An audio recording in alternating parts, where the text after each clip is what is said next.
Today we're taking a look at the Easy Flash Junior, the best flash card for all Game Boy consoles. This is the perfect solution for running your backed up games, and it works exactly the same as a normal Game Boy cartridge would do.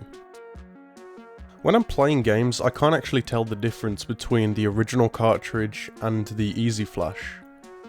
So without further ado, let's get into the video and I'll show you how to set up the cartridge. Before we begin this project, I'd like to give a shout out to this video's sponsor, PCBWay. For those who don't know, PCB stands for Printed Circuit Board. PCBs are the neatest and cleanest way to present your electronic projects, and without them, most of my projects wouldn't be possible. I'm constantly using PCBs in my projects, for example, a mod chip like this one. PCBWay's services allow you to get your own PCBs printed at affordable prices using their easy to use website. They also offer board assembly, 3D printing and CNC work. Whether you're a beginner or an expert, PCBWay is the way for you. Now back to the video. So this is the box that the Easy Flash Junior comes in. You can see here it's just a grey box with the logo on the front and some information on the back. In the box we get the Easy Flash cartridge and nothing else. This is literally all that's in the box. My first impressions is that this card looks like a normal Game Boy cartridge, the only exception being the SD card slot on the right hand of the cartridge. We're going to need a micro SD card to use this cartridge, plug it into our computer and format it with Windows into the FAT32 file system. I opted to use an 8GB card, but you can pick a storage size based on how many games you think you'll be loading on. Add a volume label, and then click start and then OK until it says format complete.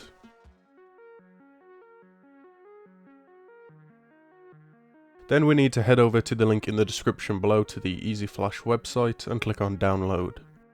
Head over to Easy Flash Junior and click the download button next to where it says kernel and firmware.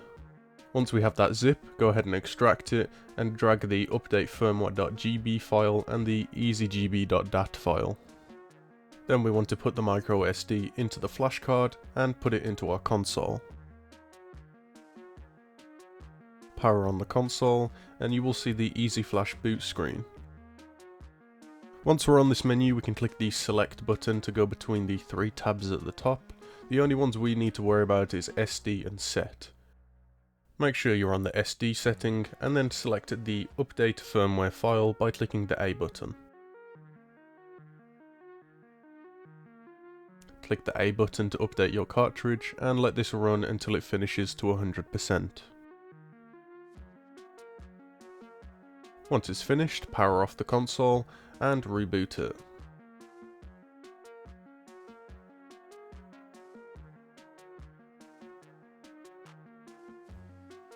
The next thing we want to do is set the time, so press the select button to go over to the set option and then click A to go through the prompts for all the different date, time and year settings.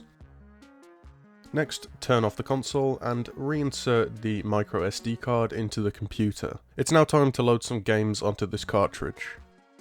We can delete the update firmware 4 file and then drag over our .gb or .gbc files. I went for the Mario and Yoshi game, so this is the one I'll drag into the root of the SD card. And so that Nintendo doesn't kick in my door and kill my cat, here is the original copy of the game that I own. Next we can reinsert the micro SD card into the cartridge, put it into our console and turn it on. We can now see on the SD screen we have our Mario and Yoshi game, so we can press A to launch this game. And here it is. Just like the original cartridge, we are playing the Mario and Yoshi game. This works with all Game Boy ROMs, and really it just makes things a lot more convenient when loading your backed up games. And there it is, we now have a way to load ROMs onto our Game Boy Color through the Easy Flash Junior flash card. This flash card is pretty good quality. I don't see much of a flex in like the case and things, it seems fairly well built. I also in particular liked the feature that this has a removable battery. If you don't already know, in the original Game Boy cartridges, the batteries are actually soldered on, and if they die, there's a potential that you could lose your save data.